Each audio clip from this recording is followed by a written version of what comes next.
Welcome to Solvetic, your channel to always learn technology easily. Below in the description, you will find useful links we used in this video.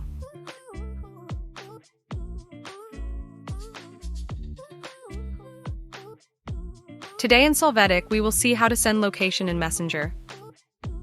We start by opening the Messenger app and entering the chat we want.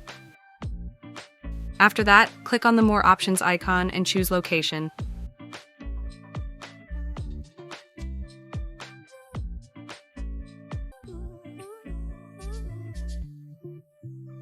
Afterwards, we will be able to enter our current location automatically, or by searching from the top bar for the location we want to send it.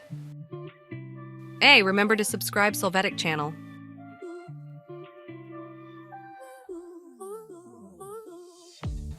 Lastly, we will see that the selected location is sent.